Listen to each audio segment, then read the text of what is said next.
জাপানে প্রত্যেক ১০টা পরিবারের মধ্যে ৯টা পরিবারেরই কোনো না কোনো ধরনের ইন্স্যুরেন্স আছে এবং জাপান কোনো আলাদা দেশ না যারা এই ব্যাপারে হঠাৎ কোনো একটা বড় অ্যাচিভমেন্ট করছে, এরকম না। আপনি ইউকে বলেন, আপনি ইউএসএ বলেন, আপনি ইউরোপের বেশিরভাগ দেশ বলেন, সব জায়গায় ইন্স্যুরেন্স খুব কমন একটা ব্যাপার। আমি আমার কথা বলতে পারি, আমি ২০১৭ থেকে আয়ারল্যান্ডে থাকি এবং ২০১৭ থেকে আমার ইন্স্যুরেন্স আছে এবং ২০১৭ থেকে ২০২৫ যখন আমি এই ভিডিওটা রেকর্ড করছি কোনো সময় আমি ইন্স্যুরেন্সের বাইরে যাইনি এবং এই বছরগুলো কখনো কিন্তু আমার হসপিটালে যাইতে হয় না, কিন্তু আমি ইন্স্যুরেন্সের টাকা দিয়ে গেছি প্রত্যেক মাসে। কথা হলো, যেই জিনিসটা বাইরে এত কমন একটা ব্যাপার, যেই জিনিসটা বাইরে অলমোস্ট একটা বেসিক নেসেসিটি হিসেবে দেখা হচ্ছে, ওই জিনিস বাংলাদেশের কারো নাই কেন এবং বাংলাদেশের কারো কেন মনেও হয় না যে এই জিনিস আমাদের দরকার। আমি মোটামুটি নিশ্চিতভাবে বলতে পারি যে আপনার পরিবারের কারো কোনো ইন্স্যুরেন্স নাই, আমার পরিবারের বেশিরভাগ মানুষেরই ইন্স্যুরেন্স নাই এবং শুধু যে নাই তা না, ইন্স্যুরেন্স যে লাগতে পারে এই চিন্তাও আমাদের মাথার মধ্যে কখনো আসে নাই। কাহিনীটা কি? এই ভিডিওতে আমরা লাইফ ইন্স্যুরেন্সের ব্যাপারে যা কিছু আছে বাংলাদেশে সবকিছু একদম খুব ক্লিয়ারলি বোঝার চেষ্টা করব এবং এই ভিডিওর পরে আমরা একটা ডিসিশন নিতে চেষ্টা করব একসাথে যে আদৌ আপনার আমার লাইফ ইন্স্যুরেন্স নেওয়া উচিত নাকি। চলুন শুরু করা যায়। আজকের ভিডিওর স্পন্সর খুবই ন্যাচারাল ম্যাচ, সেটা হলো শান্তা লাইফ ইন্স্যুরেন্স। দেখেন, বাংলাদেশের জিডিপির মাত্র 0.4% আসে ইন্স্যুরেন্সের প্রিমিয়াম থেকে। এই বাস্তবতার মধ্যেই শান্তা হোল্ডিংসের একটা অঙ্গ সংগঠন শান্তা লাইফ ইন্স্যুরেন্স ওদের কাজকর্ম শুরু করছে। ওদের লক্ষ্য সিম্পল, বাট আমি বলবো লক্ষ্য অনেক কঠিন। কিছু কাজ থাকে না যে কঠিন বাট সিম্পল, এই কাজটা ওরকম একটা কাজ। লক্ষ্যটা হলো সাধারণ মানুষের কাছে সহজে এবং কম দামে আর্থিক নিরাপত্তার বেনিফিটগুলো পৌঁছানো। শান্তা লাইফের কিন্তু বিভিন্ন ইন্টারেস্টিং প্রোডাক্টস আছে, আপনার ওদের ওয়েবসাইটে গেলে দেখবেন। যেমন ধরেন, সন্তানের শিক্ষা নিশ্চিত করার জন্য আছে চাইল্ড এডুকেশন প্ল্যান। নিরাপদ এবং নিয়মিত যদি আপনি সঞ্চয় করতে চান তাহলে এন্ডাওমেন্ট প্ল্যান আছে একটা। ইনোভেটিভ 3 পেমেন্ট, 4 পেমেন্ট এবং 5 পেমেন্ট প্ল্যানও আছে, যেগুলা আপনাকে আপনার পলিসির সময়কালে নির্দিষ্ট সময় পর পর অর্থ দিবে। এছাড়াও শান্তার সহযোগী বীমা হিসেবে অ্যাক্সিডেন্টাল কাভারেজ ও ক্রিটিক্যাল প্রোটেকশন আপনাকে দিবে খুব অল্প প্রিমিয়ামের বিপরীতে বীমা চলাকালীন সময়ে বেশ ভালোই একটা প্রোটেকশন।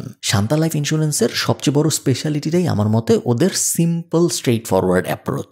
সহজেই কেনা যায়, সহজেই পলিসি ক্লেম করা যায়, কোনো জায়গায় কোনো অদ্ভুত ব্যুরোক্রেটিক ঝামেলা নাই। শান্তা সুন্দর সুন্দর বিল্ডিং বানায়, আপনারা জানতেন, এবং এখন আমার উসিলায় আপনারা জানলেন যে শান্তা লাইফ ইন্স্যুরেন্সও বিক্রি করে। আমি সব বিস্তারিত ডেসক্রিপশনে দিয়ে দিব, আপনারা চেক আউট করে দেখবেন। ওদের ওয়েবসাইটে সবকিছু আরও অনেক বড় করে সুন্দর করে লেখা আছে। চল ভিডিওতে ফেরত যাই। আচ্ছা, লাইফ ইন্স্যুরেন্স জিনিসটা কি, এটা আমরা সবাই বুঝি তো, তাই না? লাইফ ইন্স্যুরেন্স মূলত আপনার এবং একটা কোম্পানির ভিতরে একটা কন্ট্রাক্ট। এই কন্ট্রাক্টের ভিতরে কি আছে, আপনি ওই কোম্পানিকে নির্দিষ্ট সময় পর পর একটা টাকা দিবেন, যেটাকে আমরা এই দুনিয়ায় বলি প্রিমিয়াম, এবং এর বদলে আপনার যদি কিছু একটা হয়ে যায় তাহলে এই কোম্পানি আপনাকে অনেক টাকা দিতে বাধ্য থাকবে। আপনার ফ্যামিলিকে ওই টাকাটা বুঝাই দিবে। প্রথমেই আপনার যে ব্যাপারটা বুঝতে হবে সেটা হলো, লাইফ ইন্স্যুরেন্স কিন্তু কোনো ট্র্যাডিশনাল ইনভেস্টমেন্ট না।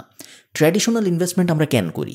ট্র্যাডিশনাল ইনভেস্টমেন্ট আমরা করি যেন কিছুদিন পর পর আমার কাছে রিটার্ন আসে, অথবা অনেক দিন কোনো রিটার্ন আসবে না। ধরুন আমি জমি কিনছি, অনেক দিন কোনো রিটার্ন আসবে না, কিন্তু 10 বছর পরে আমি যখন ওটা বিক্রি করে দেবো তখন আমার একবারে অনেকখানি রিটার্ন আসবে। ওগুলো হলো ট্র্যাডিশনাল ইনভেস্টমেন্ট। বাট আমি যখন একটা ইন্স্যুরেন্স কিনতেছি, ইন্স্যুরেন্স কিন্তু আমি ইমিডিয়েট কিছুদিন পর পর টাকা ফেরত পাবো এই জন্য কিনতেছি না। লাইফ ইন্স্যুরেন্স করা হয় মূলত আমার যদি কিছু হয়ে যায় তাহলে আমার ফ্যামিলি, আমার বউ, আমার বাচ্চা কাচ্চা, আমার জামাই, আমার বাপ মা, এরা যেন ঠিক থাকে এই জন্য। আমি মনে করি লাইফ ইন্স্যুরেন্স সবচেয়ে বড় যে বেনিফিটটা দেয় সেটা হলো সময়ের সুবিধা। এটা আমি একটু ভেঙে বলি, তাহলে আপনাদের বুঝতে সুবিধা হবে। যখন একটা পরিবারে কোনো অ্যাক্সিডেন্ট ঘটে তখন খুব বাজে একটা ব্যাপার হয়।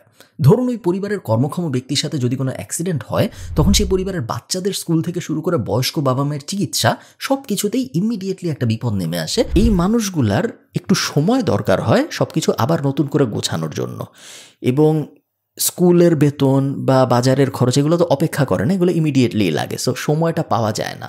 লাইফ ইন্স্যুরেন্স যে ব্যাপারটা করে, ওই লাইফ ইন্স্যুরেন্সে যে টাকাটা পাওয়া যায় সেই টাকাটা এই পরিবারটাকে 2 বছর, 5 বছর, 10 বছরের একটা টাইম দেয় যে আপনার স্কুলের বেতন বন্ধ হয়ে যাবে না, আপনার বাজার করার সমস্যা হবে না, আপনার হসপিটালের বিল বন্ধ হয়ে যাবে না, আপনি আস্তে আস্তে আবার আপনার লাইফ গুছান, আপনি যেন আগামী 5 বছর চলতে পারেন বা আগামী 10 বছর চলতে পারেন, ওই জন্য এই টাকাটা আপনি এখন ইউজ করতে পারেন। সো এইভাবে কেউ দেখে না, বাট আমার মতে লাইফ ইন্স্যুরেন্সের মেইন বেনিফিটটাই এটা পরিবারটাকে সময় দেয় সবকিছু আবার গোছানোর জন্য।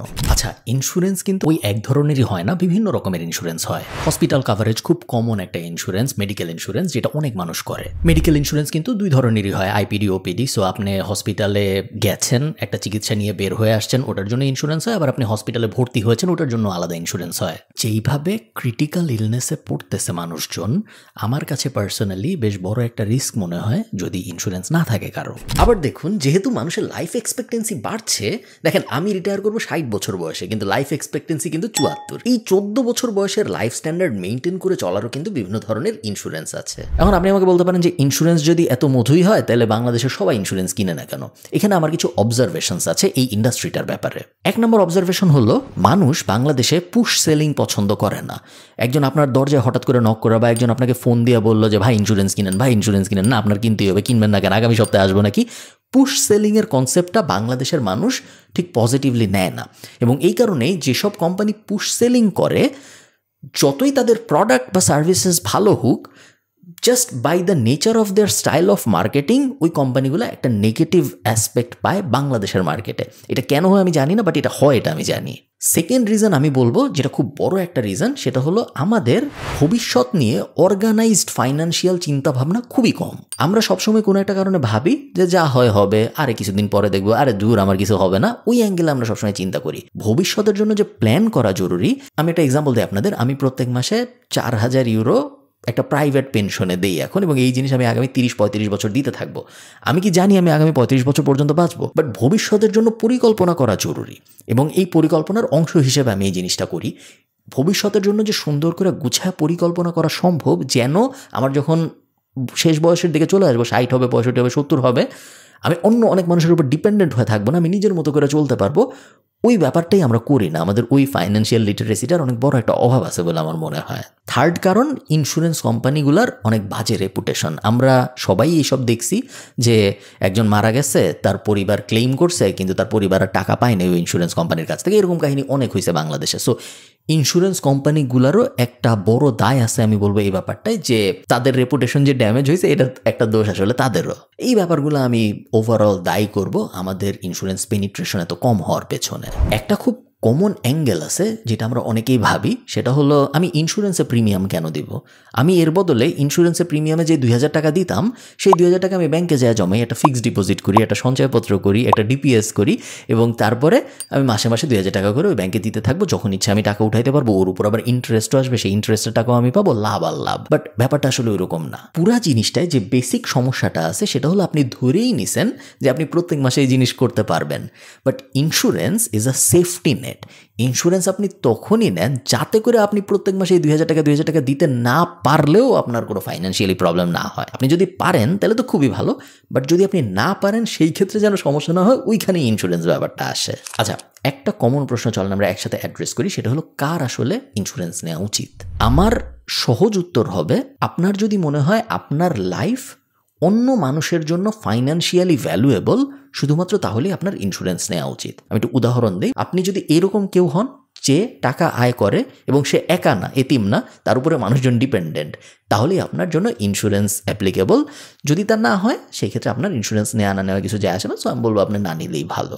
আরেক ধরনের মানুষের জন্য ইন্স্যুরেন্স দরকার নাই বলে আমার মনে হয়, সেটা হলো যারা আলট্রা বড় লোক। মনে করেন আপনার ব্যাংকে অলরেডি 25 কোটি টাকা আছে, এখন ইন্স্যুরেন্সের থেকে আরও কিছু টাকা আসবে, ওই টাকা দিয়ে আপনার পরিবার কী করবে? তার কাছে অলরেডি 25 কোটি টাকা আছে, যেটা সে নমিনি। সো আপনার জন্য ইন্স্যুরেন্স নেওয়া না নেওয়া তেমন কোনো মেজর ডিফারেন্স আছে বলে আমার মনে হয় না। আপনি না নিলেও হবে। ইন্স্যুরেন্স মূলত দরকার মধ্যবিত্ত বাঙালির, কারণ সবচেয়ে বড় বিপদে এই মধ্যবিত্ত বাঙালিরাই পড়ে। আচ্ছা, মনে করেন আপনি ঠিক করছেন আপনি ইন্স্যুরেন্স নেবেন। ফার্স্ট স্টেপ আমাদের কি হবে? ফার্স্ট স্টেপ হইল, ইন্স্যুরেন্সের বিভিন্ন ধরন আছে এবং এই প্রত্যেকটা ধরন সম্পর্কে একদম বোঝা মনোযোগ দিয়ে ইন্স্যুরেন্স নেওয়ার সময় আমি বলবো সবচেয়ে বড় যেই ব্যাপারটা আপনার মাথায় রাখা উচিত সেটা হইল কোনো উচ্চাভিলাষী ইন্স্যুরেন্স না নেওয়ার। কারণ আপনি যখন উচ্চাভিলাষী কোনো ইন্স্যুরেন্স নেবেন তখন আপনার মাসিক প্রিমিয়াম অনেক বেশি হবে, এবং এই মাসিক প্রিমিয়াম আপনি শুরুর দিকে হয়তো দিতে পারবেন, কিন্তু কখন আপনার জীবন বদলায় যায়, কখন কি কাহিনী হয়, এটা তো আপনি জানেন না। সো এমন যেন না হয়ে যায় যে অতি লোভে আমি বড় প্রিমিয়ামওয়ালা একটা জিনিস নিলাম, তারপর 2 বছর দিয়ে আর প্রিমিয়ামই কন্টিনিউ করতে পারলাম না, আমার আমও গেল ছালাও গেল। ওই সিচুয়েশনে আমরা যেন না যাই। ইন্স্যুরেন্স কিন্তু একটা সেফটি নেট, সেফটি নেট থাকতে হবে, বাট সেফটি নেট যে অসংখ্য একদম বিশাল বড় একটা সেফটি নেট হইতে হবে ওটা জরুরি না। সো আমি বলবো খুব বুঝে শুনে নেবেন যেন আপনার প্রিমিয়াম খুব বেশি না হয়। আইডিয়াল হইল এমন একটা প্রিমিয়াম সিলেক্ট করা যেটা প্রত্যেক মাসে দিতে আমার গায়ে লাগবে না, আমি টেরও পাবো না এটা চলে যাচ্ছে, এবং এটা চলে যাওয়া আমার রেগুলার লিভিং স্টাইলে কোনো পরিবর্তন আসবে না। আচ্ছা, ইন্স্যুরেন্স কোনটা নেবেন এবং কীরকম প্রিমিয়াম দিবেন এটার বিষয়ে আপনার যখন একটা বেসিক আন্ডারস্ট্যান্ডিং হয়ে যাবে, পরের স্টেপ হবে কোনো একটা এক্সপার্টের সাথে কথা বলা। আপনি আপনি যদি Shanta life insurance for example ওদের ওয়েবসাইটে যান, সেই ক্ষেত্রে আপনি দেখবেন যে ওয়েবসাইটে এক্সপার্টদের সাথে কথা বলার অপশনস আছে, ওখান থেকে আপনি সিলেক্ট করতে পারেন, আপনি সরাসরি চলেও যেতে পারেন, কোনো সমস্যা নাই। মূল কথা হলো একজনের সাথে কথা বলা এবং তারপরে ঠিক যেভাবে ব্যাংকের অ্যাকাউন্ট খুলে ওইভাবে ইন্স্যুরেন্সের অ্যাকাউন্টও খুলতে হয়, নমিনির ডিটেল দিতে হয়, এনআইডি দিতে হয়, ফর্ম ফিল আপ করতে হয়, তেমন কোনো জটিল ব্যাপার না। আপনি খুব সহজেই একদিনের কয়েক ঘন্টা করে ফেলতে পারবেন ব্যাপারটা। একটা ব্যাপার আমি আপনাদেরকে একটু মনে করাই দিই, এই ব্যাপারটা করা জরুরি।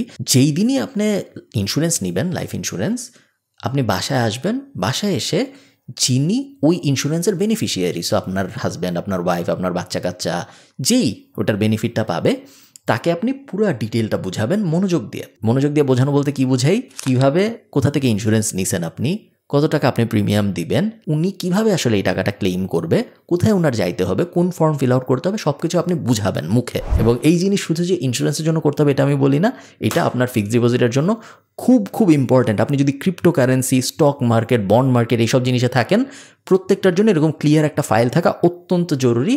আমি নিজে দেখছি অনেক মানুষজন অনেক টাকা ক্রিপ্টো মার্কেটে ছিল, বাট ওয়ালেট অ্যাড্রেস এই শেয়ার ব্যাপারে তার ওয়াইফের কোনো ধারণা নাই, পুরাটাই নাই হয়ে গেছে। আপনার সাথে যেন এরকম কোনো না কোনো সিচুয়েশনে একদমই না হয়। আরেকটা জিনিস, কোন কোম্পানি থেকে আপনি ইন্স্যুরেন্স নেবেন এইটা একটু ভালো মতো রিসার্চ করে নেবেন। সবচেয়ে ভালো হয় আপনি যদি ওয়ার্ড অফ মাউথ ডেটা নিতে পারেন, আশপাশের মানুষ নিজে কোনো একটা কোম্পানি থেকে ইন্স্যুরেন্স নিছে এবং ভালো এক্সপিরিয়েন্স পেয়েছে, এরকম একটা কোম্পানির কাছে যাওয়াটাই সেফ। শেষ দুইটা কথা, ভিডিওটা একটু বড় হয়ে গেছে। এক নম্বর কথা হইল, ইন্স্যুরেন্স আপনাকে মেইন যে বেনিফিটটা দিবে সেটা হলো পিস অফ মাইন্ড। হ্যাঁ, কিছু এক্সট্রা বেনিফিট আছে, যেমন ধরেন 15% ট্যাক্স রিবেট দেয় বাংলাদেশ সরকার। আপনি যদি 1 লাখ টাকা ইন্স্যুরেন্স দেন প্রিমিয়াম, সেই 1 লাখ টাকারও 15% সরকার আপনাকে ট্যাক্স রিবেট দিবে। বাট ওইটা অ্যাসাইড, মেইন যে বেনিফিটটা আমরা পাই ইন্স্যুরেন্স থেকে সেটা হলো পিস অফ মাইন্ড।